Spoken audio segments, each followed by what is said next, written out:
আসসালামু আলাইকুম ওয়া রাহমাতুল্লাহি ওয়া বারাকাতুহু। সম্মানিত দ্বীনী ভাই ও বোনেরা, আজকের এই ভিডিওতে নাদিয়াতুল কোরআন কায়দার 19 নং পর্বের ক্লাস করব ইনশাআল্লাহ। তো প্রিয় দর্শক, আজকের ভিডিওতে আমরা মদের পরিচয় ও মশক করা শিখব। তো প্রিয় দর্শক, শিখতে হলে ভিডিওটি প্রথম থেকে শেষ পর্যন্ত না টেনে কোথাও স্কিপ না করে সম্পূর্ণ দেখতে থাকুন। আর যদি এই কায়দা পর্বের পিছনের ক্লাসগুলি না দেখে আসেন, তাহলে পিছনের ক্লাসগুলি দেখে সহি শুদ্ধ করে এই কায়দা শিখে নেবেন। আপনারা যদি শুদ্ধ করে কায়দা শিখে নিতে পারেন, তখন কোরআনুল কারীম অতি সহজেই পড়তে পারবেন। তো চলুন প্রিয় দর্শক, কথা না বাড়িয়ে আজকের ভিডিও শুরু করা যাক। আউযু বিল্লাহি মিনাশ শাইতানির রাজীম। বিসমিল্লাহির রহমানির রহিম। মদের পরিচয় ও মশক।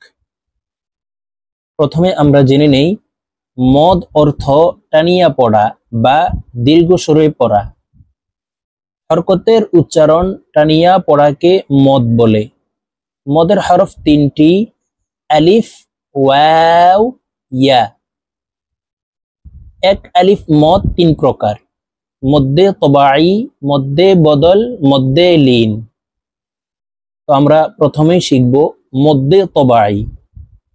বিশেষ কোনো কারণ ছাড়া শুধুমাত্র মদের হরফ দ্বারা স্বাভাবিক যে মদ হয় তাকে মদ্দে তবাই বলে। যেমন তা আলিফ জবর তা, তা ওয়াও পেশ তু, তা ইয়া জের তি, তা তু তি। এক আলিফ টেনে পড়তে হয়। হুকুম: এক আলিফ টানিয়া পড়িতে হয়। জবরের বাম পাশে খালি আলিফ মদের হরফ, ডান দিকের হরকতের উচ্চারণ এক আলিফ টানিয়া পড়িতে হয়। যেমন তা আলিফ জবর তা, জবরের বাম পাশে খালি আলিফ থাকলেই এক আলিফ টেনে পড়তে হয়। তো আমি এখন এই জবরের বাম পাশে খালি আলিফ দিয়ে এবং শুধু হরকতের উচ্চারণ প্র্যাকটিক্যালি আপনাদেরকে শিখিয়ে দিচ্ছি, আপনারা আমার সঙ্গে বলে শিখে নিন। দেখুন, এখানে এই তা হরফের উপরে শুধু জবর হরকত আছে, তো এই হরফকে টান দেওয়া যাবে না, তাড়াতাড়ি করে পড়তে হবে। তারপরে হরফ দেখুন, এই যে তা আছে, তা হরফের উপরে জবর, জবরের বাম পাশে খালি আলিফ থাকার কারণে এই তা হরফকে এক আলিফ টেনে পড়তে হবে। যেই কোনো হরফে জবরের বাম পাশে খালি আলিফ থাকলেই এক আলিফ টেনে পড়তে হয়। তো দেখুন, আমি প্র্যাকটিক্যালি আপনাদেরকে বলে দিচ্ছি। তা জবর তা, এখানে তাড়াতাড়ি করে পড়তে হবে। শুধু জবর হরকত আছে, তা জবর তা, তা আলিফ জবর তা। এখানে এক আলিফ টেনে পড়তে হবে, কারণ জবরের বাম পাশে খালি আলিফ আছে মদের হরফ। তা আলিফ জবর তা। ত জবর ত, শুধু হরকত আছে, এখানে জবর হরকত আছে। ত জবর ত, টান ছাড়া পড়তে হবে। ত জবর ত। ত আলিফ জবর ত, জবরের বাম পাশে খালি আলিফ মদের হরফ, তাই এই ত হরফকে এক আলিফ টেনে পড়ব। ত আলিফ জবর ত। সা জবর সা, সা আলিফ জবর সা।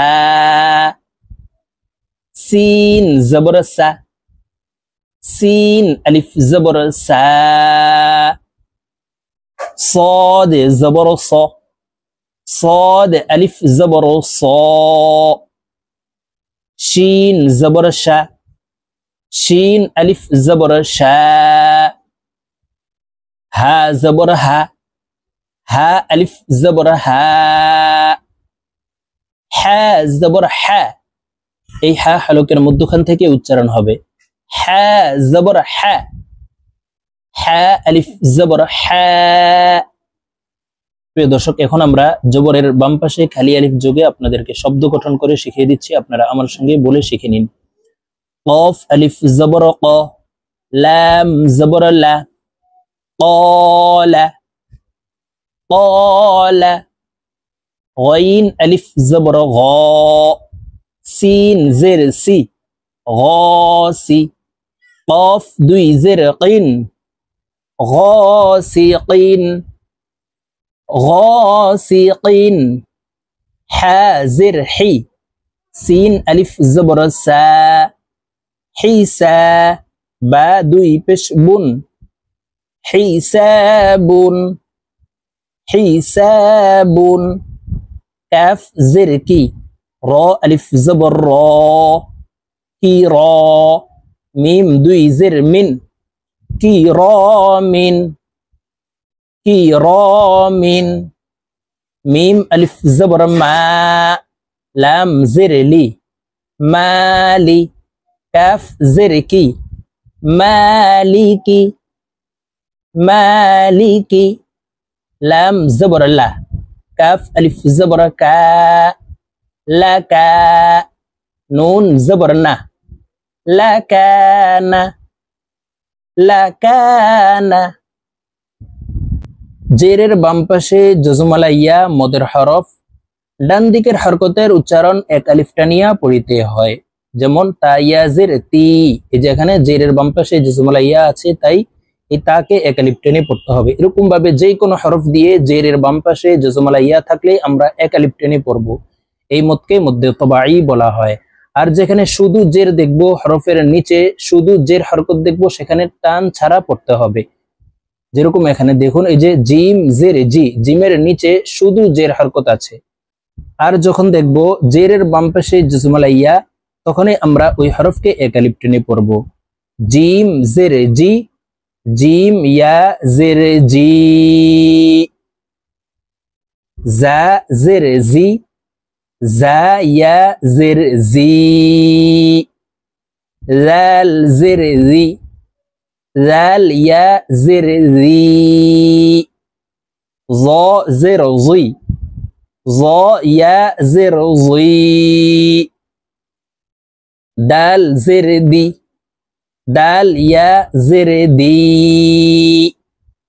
ضاد زر ضي، ضاد يا زر ضي، كاف زر كي، كاف يا زر كي، قاف زر قي، قاف يا زر قي। প্রিয় দর্শক, এখন আমরা জেরের বাম পাশে জজমালা ইয়া যোগে আপনাদেরকে শব্দ গঠন করে শিখিয়ে দিচ্ছি। আপনারা আমার সঙ্গে বলার জন্য চেষ্টা করুন। তা জিম জবর তাজে, র ইয়া জের রি, তাজে রি, জিম কলকলার হরফ নিচের দিকে ধাবিত করে ধাক্কা দিয়ে উচ্চারণ করব। তাজে রি। হামজাহ মিম জবর আম, র ইয়া জের রি, আমরি। ইয়া গাইন পেশ ইউ, নুন ইয়া জের নি, ইউগনি। নুন ফা জবর নফ, সিন ইয়া জের সি, নফসি। র জবর র, হা ইয়া জের হি, রহি। মিম দুই পেশ মুন, রহিমুন। হা জবর হা, মিম ইয়া জের মি, হামি। দাল দুই পেশ দুন, হামিদুন, হামিদুন। তো প্রিয় দর্শক, এখন আমরা পেশ হরফের উচ্চারণ এবং পেশের বাম পাশে জজমালা ওয়াও দিয়ে হরফের উচ্চারণ এবং তার শব্দ গঠনগুলি প্র্যাকটিক্যালি আপনাদেরকে বলে দিচ্ছি। আপনারা আমার সঙ্গে বলার জন্য চেষ্টা করুন। দেখুন, পেশের বাম পাশে জজমালা ওয়াও মদের হরফ, ডান দিকের হরকতের উচ্চারণ এক আলিফ টানিয়া পড়িতে হয়। এখানে হরফের উপরে শুধু পেশ আছে, এই হরফকে টান দেওয়া যাবে না, টান ছাড়া পড়তে হবে। আর এখানে দেখুন, পেশের বাম পাশে জজমালা ওয়াও থাকার কারণে এই হরফকে, এই হামজা হরফকে এক আলিফ টেনে পড়তে হবে। তো দেখুন, পেশের উচ্চারণ ঠোঁট গোল করে পড়তে হয়। হামজাহ পেশ উ, হামজাহ পেশ উ, হামজাহ ওয়াও পেশ উ। পেশের বাম পাশে জজমালা ওয়াও মদের হরফ, এই মদকে মধ্যে তবাই বলা হয়, এক আলিফ টেনে পড়ব। হামজাহ ওয়াও পেশ উ। আইন পেশ উ, আইন হরফকে হলকের মধ্যখান থেকে চাপ দিয়ে উচ্চারণ করব। আইন পেশ উ, আইন ওয়াও পেশ উ। ইয়া পেশ ইউ, ইয়া ওয়াও পেশ ইউ, ওয়াও পেশ উ, ওয়াও ওয়াও পেশ উ। প্রিয় দর্শক, এখন আমরা পেশের বাম পাশে জজমওয়ালা ওয়াও দিয়ে শব্দ গঠন করে আপনাদেরকে বলে দিচ্ছি, আপনারা আমার সঙ্গে বলার জন্য চেষ্টা করুন।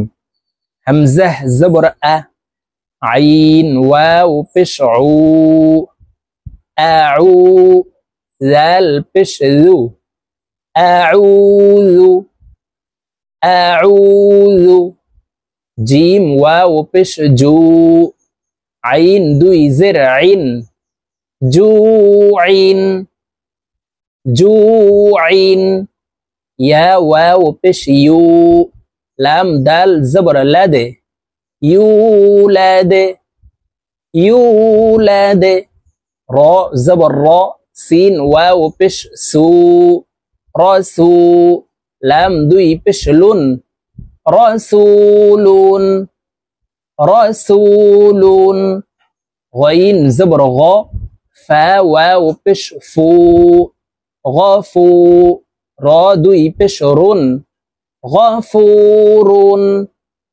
গফুরুন, কফ পেশ কু, লাম ওয়াও পেশ লু। এখানে দেখুন লামের উপরে দুই পেশ আছে, এখানে ভুল দেওয়া আছে, আমরা উপরের যে উল্টা পেশটি এটি সরিয়ে ফেলবো।